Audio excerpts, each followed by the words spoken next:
et bienvenue à l'émission Réveil. Voici l'histoire de Karima qui apprit qu'elle ne pourrait jamais avoir un enfant. Elle se tourna vers celui qui lui avait déjà donné la vie éternelle. Le frère de Karima venait tout juste d'accepter le Seigneur Jésus-Christ dans son cœur. Cette nouvelle, aussi bouleversante qu'elle fut, marqua la jeune adolescente profondément. Ils ont commencé à doubler le film de Jésus et quand il a été terminé en notre langue maternelle, qui est le kabyle, il nous l'a ramené et j'ai regardé ce film et il m'a beaucoup touchée. L'amour inconditionnel du Seigneur la toucha jusqu'au plus profond de son âme. Puis je voyais tout ce que Jésus faisait pour les malades, pour les démoniaques et tout. Mais à partir où ils ont commencé à prendre Jésus pour la crucifixion, j'ai commencé à pleurer de toutes mes forces, de toutes mes larmes. Karima ne pouvait résister à l'amour si infini et si parfait de Jésus-Christ et finit par lui donner son cœur. J'avais compris que finalement, il n'y a que Jésus qui est le chemin, la vérité et la vie. Que sans lui, on ne peut pas s'approcher de ce Dieu, de ce Dieu qui nous a créés. C'est là aussi que j'ai compris que Dieu nous aime. Cet amour inconditionnel du Seigneur se manifesta de plusieurs manières. J'ai terminé mes études de licence d'anglais à Béjaïa. Au moment où j'avais commencé à prier le Seigneur pour un travail et tout, et là, il m'appelle pour autre chose. Il m'a appelé à travailler, à traduire sa parole en autre langue. C'est là que j'ai travaillé avec une équipe à Béjaïa et tout. J'ai participé à la traduction de sa parole et puis à traduire des films et des dessins animés, à les doubler aussi. Mais la vie lui réservait des épreuves. À l'âge de 24 ans, Karima fut atteinte d'une inflammation. Quand on a 24 ans, on a fait des études et tout, et puis tout d'un coup, on est malade. Généralement, on se dit, il n'y a pas d'espoir, on ne va pas se marier. Aucun homme ne voudra de nous. Mais c'est comme a dit Paul, c'est quand je suis faible, c'est là que je suis fort. C'est en lisant un livre de Paul Yonggi que Karima apprit une leçon très importante, une leçon qu'elle décida de mettre en pratique. Disons que si, quand vous priez sur quelque chose, que vos prières ne soient pas très vagues, très vastes. Priez avec précision. J'ai commencé à prier pour l'homme de ma vie. Et je me rappelle avoir donné 3 points au Seigneur. Je lui ai dit, Seigneur, bien sûr, je veux que l'homme de ma vie soit ton enfant, soit vraiment un chrétien qui croit en toi. Deuxième, j'avais dit, Seigneur, je veux qu'il soit quelqu'un qui joue de la guitare, parce que moi, je joue de la guitare. Et je me rappelle le 3e point, à l'époque, je ne savais pas qu'il y avait j'ose dire, des pasteurs, hein, des serviteurs de Dieu qui se consacrent entièrement à toi, à ton œuvre. Je me rappelle vraiment, je regardais le Seigneur, je disais, quoique je ne savais pas que ça existait, je disais, Seigneur, je ne dirais pas un pasteur. Et voilà que pendant une visite amicale à Tizi Ouzou, Karima entra dans une église et, à sa grande surprise, je vois ce jeune homme qui jouait de la guitare, qui guidait la louange et tout. Quelque chose avait fait tilt dans mon cœur. Mais j'avais regardé, je me rappelle, j'avais regardé aussi sur ses doigts, s'il n'y avait pas d'alliance, parce que je craignais que ce soit un péché ou autre, ou déjà pris. Une année plus tard, Karima et Salah se marièrent. Le Seigneur avait exaucé son désir, le plus cher. Elle avait trouvé l'homme de sa vie. 2 ans plus tard, la maladie a été très forte. Elle a atteint son membre, son top et tout. Je suis partie. Dieu m'a ouvert les portes pour partir me faire opérer en France. Je suis partie là-bas, je me suis fait opérer. Je reviens de France avec un virus hospitalier. Je me suis fait réopérer ici en Algérie, à Tizi Ouzou, pas pour la même chose, mais pour une infection. Les médecins m'ont dit, que ce soit en France, que ce soit ici, écoutez madame, oubliez l'idée d'avoir des enfants. Les paroles des médecins lui déchirèrent le cœur. Trop déprimée et trop affaiblie, Karima sentait qu'elle n'avait plus la force même de prier. Son mari prit la relève. Salah priait pour moi. Puis, tout d'un coup, il était saisi par l'esprit. Il m'avait prise comme ça dans ses bras, me regardant droit dans les yeux. Il me dit, écoute, avant la fin de l'année, on aura un garçon.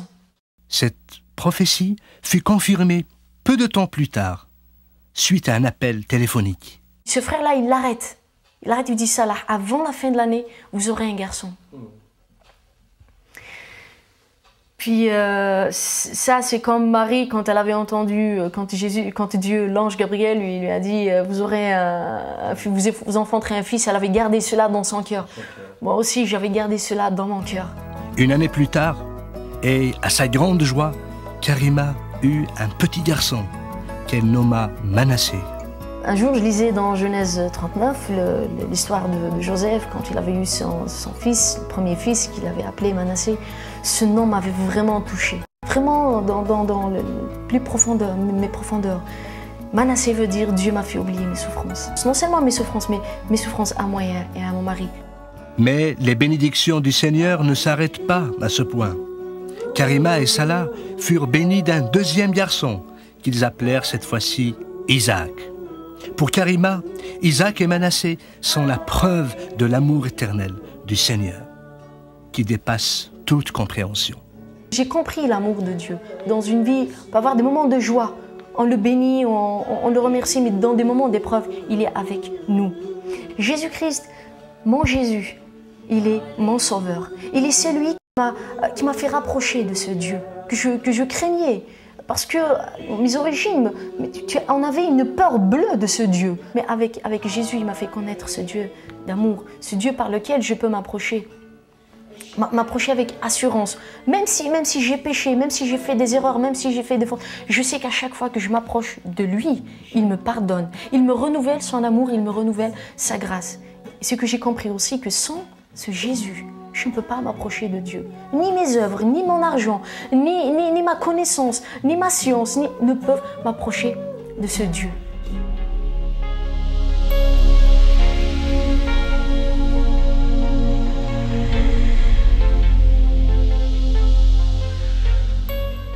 Bienvenue Louise, on commence une nouvelle série sur la vie en abondance. Puis je vous invite à la maison, là, soyez-vous bien confortablement, puis on va regarder, c'est Dieu qui désire qu'on ait une vie abondante. Là. Il veut qu'on soit heureux, il veut qu'on soit rempli d'amour, Louise. Puis quand on est chrétien, Jean, c'est important de comprendre que Dieu nous veut heureux, qu'il veut qu'on ait vraiment cette vie en abondance, parce que chaque jour, il faut vivre cette vie en abondance. Fait que c'est important à la maison, là, prenez votre Bible, puis tournez dans l'Évangile de Jean au chapitre 10, au verset 10. On va regarder ensemble les Écritures. Et Louise, si tu veux lire. Ça nous dit, « Le voleur ne vient que pour dérober, égorger et détruire. Moi, c'est Jésus qui parle, je suis venu afin que les brebis aient la vie et qu'elles soient dans l'abondance. » Wow, quelle parole d'encouragement ce matin.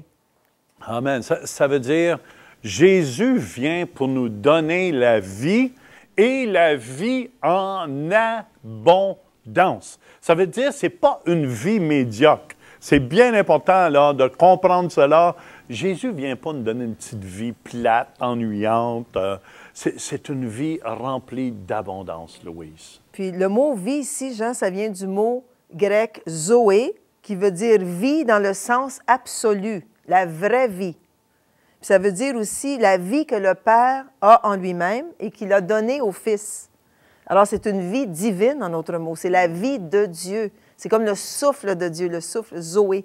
Qui vient de Dieu le Père, qui est donné à Jésus et que Jésus veut nous donner, Louise, aussi. Wow. Amen. C'est excitant à la maison, là. Ça veut dire, Dieu veut vous donner cette vie, puis une vie en abondance, là.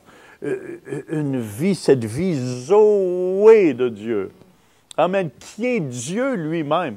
C'est comme c'est Dieu qui s'injecte en nous, qui s'est injecté en Jésus et qui s'injecte, je ne sais pas si injecter c'est le bon mot, là, mais qui s'injecte en nous, qui prend toute la place en nous. Puis dans la vie, dans la vie, il y a le ADN de Dieu. Alors quand la vie vient en nous, quand le Zoé vient en nous, c'est l'ADN de Dieu qui vient en nous et qui vient nous transformer aussi. puis qui fait qu'on ait une vie de qualité. Et souvent, on dit toujours, tu ressembles à ton père ou tu ressembles à ta mère.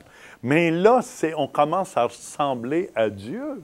Parce qu'on était fait à l'image de Dieu. Ça veut dire que c'est le ADN de Dieu qui vient en nous. Ça veut dire, Amen. Puis, Louise, il y a quelque chose qui est important. Je veux que tu lises dans l'Évangile de Jean, toujours au chapitre 5, au verset 26. Sortez vos Bibles à la maison, puis on regarde ça ensemble ici. Alors, Jean 5, dans le verset 26, ça dit « Car, comme le Père a la vie », c'est le même mot ici, Zoé, Oui. « Comme le Père a la vie en lui-même, ainsi il a donné au Fils d'avoir la vie ou le Zoé en lui-même. » Puis quand on accepte Jésus dans nos vies, on accepte le Zoé de Dieu, on accepte la vie de Dieu en nous. Dans le fond, puis c'est important, qui est Dieu, Louise? Comprends-tu? Dieu, c'est pas un Dieu qui est triste. Quand sa vie vient en nous, moi, je me souviens, la première chose qui est venue, Louise, dans mon cœur, quand j'ai accepté Jésus, là, c'est un amour qui est venu dans mon cœur. Un amour, là, j'aimais tout le monde. Puis avant, j'haïssais tout le monde, j'aimais pas personne, je m'aimais même pas moi-même. Ça veut dire, quand cette vie Zoé est venue, il y a un amour qui est venu dans mon cœur. Pourquoi? C'était l'agapé de Dieu qui touchait ma vie, puis qui veut vous toucher là à la maison. Qui veut vous toucher. Parce que Dieu est amour. C'est bien important de comprendre. Puis aussi, Louise, qu'est-ce qui est important quand on reçoit la vie de Dieu? Dieu, c'est pas un Dieu qui est triste. Là. Dieu n'est pas au ciel, là, assis comme ça, là, bon, ben, Le visage long. le visage long. Oh, je ne sais plus quoi faire. Oh, je suis découragé avec Joseph, avec Arthur, avec Artémise. Dieu n'est pas découragé du tout, du tout, du tout. Dieu est joyeux. Même la Bible dit que Dieu se rit de ses ennemis. Je veux dire, ha, ha, ha, ha. Dieu a un bon temps. Dieu, c'est un Dieu qui n'est pas triste. Il n'a pas le visage long. Parce que, Louis, c'est important de savoir ça. Parce que la plupart des gens pensent que la vie de Dieu, on a le visage long. Il faut mettre les mains ensemble. On ne bouge pas. On devient mort.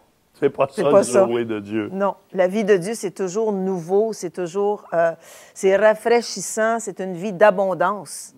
Puis les brebis qui acceptent le berger, qui acceptent la vie du berger, deviennent abondantes. Ils ont tout ce qu'ils ont besoin. C'est justement, ça veut dire quand tu acceptes cette vie de Zoé de Dieu, quand Dieu vient dans ton cœur, moi, je sais, j'avais pas le goût de vivre. J'étais pas joyeux, j'étais jamais content avec rien dans la vie. Puis là, je suis devenu plein d'amour.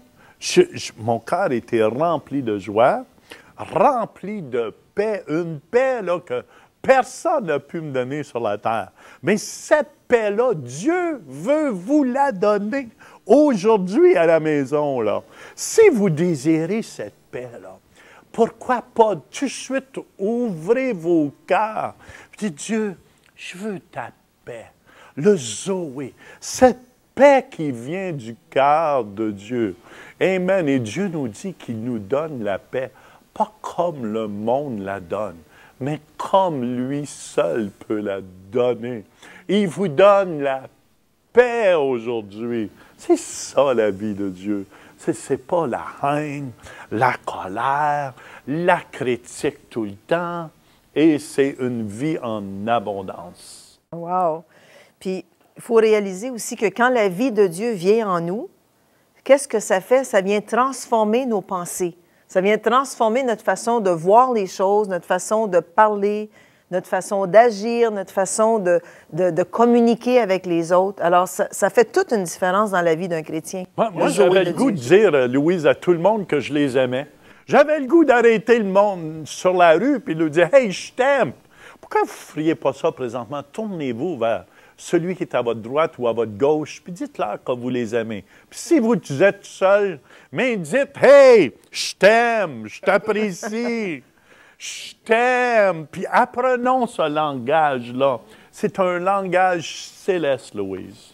Puis les gens aussi peuvent à tous les jours accepter cette vie en eux, ce Zoé en eux. C'est ça qui transforme, c'est ça qui transforme nos pensées. Puis c'est tellement bon. Fait que vous êtes prêts à la maison? Amen. Demandez à cette vie de Dieu de prendre toute la place dans votre cœur. C'est ça que Christ est venu nous donner. Le monde était fatigué, il était chargé de fardeaux. C'est pour ça que Jésus dit, venez à moi, vous tous qui peinez sous le poids du fardeau, et je vous soulagerai. C'est ça le Dieu qu'on sert, Louise. Une vie en abondance que Dieu a pour vous. Des plans de bonheur et non de malheur. Fait que c'est important de comprendre ça. OK. Puis c'est important. Cette vie, ça commence dans nos pensées. Amen. Moi, je me souviens, je voyais, toi, Louise, raconte un peu qui t'étais. Il faut que tu sois honnête quand même. Je disais blanc, tu disais noir. Je ne sais pas si tu t'en souviens au début. Ben, j'étais une personne très, comment je dirais, introvertie. Oui. Puis j'étais une personne qui voyait la vie plutôt en noir. J'étais négative avant de rencontrer le Seigneur Jésus qui a transformé ma vie. Très, croyez-le à la maison. Puis il a travaillé aussi au niveau de mes pensées. Parce que souvent, ça commence dans tes pensées, la façon que tu te vois, la façon que tu t'acceptes. C'est vraiment tout au niveau de nos pensées. Puis c'est là qu'il faut que la vie de Dieu travaille. Très important de se faire travailler dans nos pensées puis de la façon qu'on se voit. Puis je pense que Dieu, quand il vient dans nos vies, il vient commencer par ça. Amen, nous faire bon, accepter ça. nous-mêmes. Oui. Parce que la Bible nous dit dans Proverbe 23, 7, écoutez bien, c'est puissant ça. L'homme est comme les pensées de son âme. Ça veut dire que vous êtes exactement comme les pensées de votre âme. Ça veut dire que si vous n'avez pas trop une bonne opinion de vous, vous êtes exactement comme ça. Si vous vous dites, ben, tu es pas bon, tu n'es pas gentil, tu feras jamais rien de bon, Dieu dit que l'homme est comme les pensées de son âme. C'est pour ça que c'est important quand cette vie de Zoé vient en nous. Amen. Dieu nous aide à changer ces pensées-là, Louise. Puis c'est des pensées de l'ennemi qui vient toujours nous dire « T'es pas bon, tu ne seras jamais capable de rien faire de bien dans la vie. » Mais quand cette vie en abondance vient, ça nous aide à changer ces pensées-là. Puis pourquoi est-ce que l'ennemi vient nous mettre ces pensées négatives en nous? C'est parce qu'il veut justement nous dérober, nous égorger et nous détruire.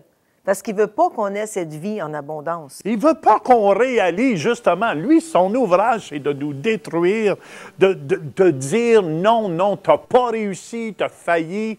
Tu as failli 2, 3 fois dans la vie, là, tu vois, ça ne marche pas. Ta vie, c'est une faillite. Tandis que Dieu arrive, la vie Zoé de Dieu, a dit « Wow! Tu peux tout faire dans la vie. Tu es beau, tu es belle, tu es fin. T'es fort! » Puis ça vient, ça nous change, parce qu'on n'a plus le même ADN spirituel. C'est vrai. Quand Dieu vient dans notre vie, on change de ADN spirituel. Puis c'est la vie de Dieu, tranquillement, qui commence à nous changer, Louise, dans ces pensées-là. Parce que la plupart, toi, tu voyais en noir la vie, mais moi aussi, parce que je me souviens, je ne trouvais pas rien d'intéressant même sur la terre. Parce que je trouvais que, numéro 1, je trouvais que tout le monde était des hypocrites. Puis je ne pensais pas qu'il y avait des gens qui étaient vrais, qui pouvaient vraiment aimer quelqu'un. Peut-être que j'avais été triché dans cet amour quand j'étais jeune. Peut-être que j'avais été mal aimé. Ou ces choses-là qui avaient marqué ma vie, Louise. Puis j'avais de la misère à recevoir cette vie en abondance dans ma vie. Je pense que ce qu'il faut faire, le premier pas qu'il faut faire, puis j'encourage les gens qui nous écoutent, la première chose qu'il faut faire, c'est d'accepter cette vie. Si tu n'as jamais accepté cette vie en toi, tu ne peux pas être changé. Alors, les pensées qui sont en toi vont continuer à être les mêmes pensées, parce que ça prend une force surnaturelle pour changer nos pensées. Par nous-mêmes, on peut essayer, puis ça peut réussir jusqu'à un certain point, mais quand l'Esprit de Dieu qui vit en nous vient faire le travail dans nos pensées, alors il y a toute une différence pour nous, pour nos vies. Quand vous vous levez le matin, là, Louise, on se lève le matin, puis on regarde dans le miroir, puis c'est là, faites attention. Il y a des pensées qui peuvent venir, tes dons laids, tu as un grand nez, tu as ci, tu as ça. Mais si on commence à laisser les pensées de Dieu. Tu es mon fils bien-aimé, je t'aime. Et toute la parole de Dieu qui vient renouveler nos pensées. Amen, amen. Je suis une créature merveilleuse de Dieu. Je suis créé à l'image de Dieu. Puis la vie, tu laisses dans le fond la vie de Dieu, Louise, transformer tes pensées. Ça nous dit aussi, il y a une étude qui a été faite, Jean, par les psychologues. Puis ils disent que nos pensées dirigent notre vie. Alors, ce que tu penses va diriger ta vie. Alors, c'est une étude qui a été faite par les psychologues et vraiment, ils ont réalisé ça, qu'ils sont convaincus que notre vie va dans la direction des pensées qui nous dominent. Ben, écoute, ils ont juste découvert ce que Dieu avait dit. Imagine-toi si tu as toujours des pensées, disons, de suicide. Qu'est-ce qui va te dominer? Ça va être premièrement la dépression, le découragement. Ça va t'amener finalement à commettre l'acte qui est dans tes pensées. Si, par contre, tu as le contraire, tu as des pensées de joie, des pensées de paix, de Zoé, de Dieu, ça va diriger ta vie du bon côté. Puis tu vas être dans la joie, tu vas être dans la paix, tu vas réussir dans tout ce que tu entreprends. Oui, c'est bon ça, Louise. Ça veut dire que notre vie est dirigée d'après nos pensées. Fait que c'est pour ça, c'est comme un ordinateur. Tout le monde connaît le disque dur sur l'ordinateur. Pour moi, je le compare souvent à ça, Louise, parce que quand tu viens au Seigneur, tu as plein de données en toi qui ne sont pas bonnes. Puis il faut apprendre à... le mot anglais qui me vient, c'est delete. Les effacer. D'effacer. Puis, moi je veux vous encourager à la maison, là. Peut-être vous avez... on met un spam dans notre ordinateur pour empêcher les... Tu veux dire, tu mets un spam blocker en anglais, mais en français, c'est un bloqueur de mauvaises affaires qui viennent dans l'ordi. En tout cas, on essaie de s'exprimer du mieux qu'on peut. Et qui vient empêcher ces données-là de venir, qui sont des mauvaises données. Ça veut dire que notre vie, souvent, a été remplie, Louise, de tout ce qu'on a entendu depuis qu'on est enfant. C'est pour ça que c'est important de faire attention à ce qu'on dit à nos enfants. Et même jamais dire à vos enfants, c'est des pas bons. Puis peut-être à la maison, il y en a plusieurs, vous avez entendu ça. Puis dans le fond, ça vous a marqué. Et votre vie, elle a comme figé là. Puis Jésus, aujourd'hui, veut vous enlever ça, vous défiger, si je pourrais dire. Là. Délivrer de toutes ces pensées-là qui vous ont rendu captifs toutes ces années-là. Puis si vous voulez, Louise, on devrait prier pour les gens à la maison. Là. Si vous voulez, on va prier ensemble. On va se donner la main, puis on va demander, Seigneur Jésus, moi je te demande de toucher tous les cœurs qui sont à la maison. Toutes les vies qui sont à la maison, Seigneur. Puis spécialement ceux qui ont entendu toutes sortes de mauvaises choses contre eux. Je brise cela au nom de Jésus-Christ. Et j'amène toute pensée captive en Jésus-Christ. Puis moi, je te demande, Jésus, va visiter ces gens-là. Va leur dire comment ils sont précieux. Comment ils sont à ton regard. Comment ils sont beaux, Seigneur. Comment ils sont belles, Seigneur. Seigneur, donne-leur tes yeux pour qu'ils puissent se voir. Amen. Puis guéris tous ces cœurs blessés. Amen. Touche, Seigneur. Merci. Amen. Amen. Amen. Amen. Puis je sens, Louise, qu'il y a des gens qui nous regardent présentement qui sont touchés par ça aussi. Puis c'est important, hey, on reçoit la vie en abondance, puis c'est important qu'on apprenne à laisser aller ces mauvaises pensées-là. Il y en a, c'est devenu comme une habitude. Chaque jour, ça vous vient dans la tête. T'es pas bon, t'es pas bonne, tu feras jamais rien de bon, tu n'as jamais rien fait de bon, puis tu ne réussiras pas dans la vie. Mais moi, je vous dis aujourd'hui, on met un spam spirituel, le bouclier de la foi, on repousse ces pensées-là. Puis moi, je vous dis, tu es capable dans la vie.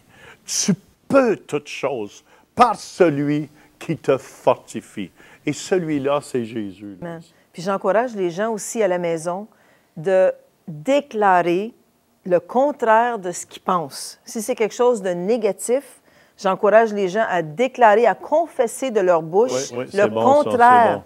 puis de demander au Saint-Esprit en même temps de guérir. Alors, par exemple, si ta mère t'a toujours dit « tu ne feras jamais rien de bon », puis ça te revient dans tes pensées, confesse le contraire. Je puis tout par celui qui me fortifie, c'est-à-dire Jésus-Christ. Alors, je suis capable. Ouais, vous allez ouais. voir votre vie changer à cause de votre confession. Puis Louise, en terminant, j'attendais justement un témoignage dernièrement, un homme qui disait, lui, je vais mourir à 40 ans, puis ma vie va finir à 40 ans. Puis il est rendu à 38 ans. Il est rendu à 38 ans. Fait que pour lui, sa vie, il prépare de la vivre jusqu'à 40 ans. Mais ça, il faut briser cela. C'est des malédictions. Christ est venu pour nous donner une vie, puis une vie longue, puis une vie en abondance. Ça en est des pensées qui ne viennent pas de Dieu, qui ont besoin d'être brisées. Fait que je veux vous encourager, là, si vous en avez des pensées comme ça, imagine-toi, il y a 38 ans, je pense, cet homme, Louise, t'entendais ce témoignage-là aussi. Il y a des petits-enfants, puis tout ce qu'ils confessent, je ne vivrai pas plus loin que l'âge de 40 ans. C'est vraiment le diable qui est là pour te détruire. Bien, c'est ça, puis Le égorger, voler. puis détruire, puis lui faire à croire, non, tu n'auras pas la vie, tu n'auras pas la santé pour aller plus loin que l'âge de 40 ans. Fait que on pourrait peut-être terminer cette session ici, Louise, en disant, Amen, je suis venu afin de vous donner la vie et la vie en abondance. C'est une vie qui est remplie de bonheur, c'est une vie qui est remplie de paix, une vie qui est remplie d'amour pour vous à la maison. Je vous encourage à visiter notre site Web pour réécouter les enseignements et participer à nos services en direct les dimanches et les mardis. Vous pouvez aussi devenir partenaire de l'émission Réveil en semant financièrement. Pour un don de 25 $ ou 20 € ou plus par mois, vous recevrez le DVD du mois ainsi que notre lettre de nouvelles. Vous pouvez maintenant donner en ligne par Visa et Mastercard ou nous envoyer votre don directement à l'adresse qui paraît à l'écran. En donnant, vous nous aidez à propager la bonne nouvelle dans le monde francophone. Merci de votre générosité et continuez à marcher de gloire en gloire.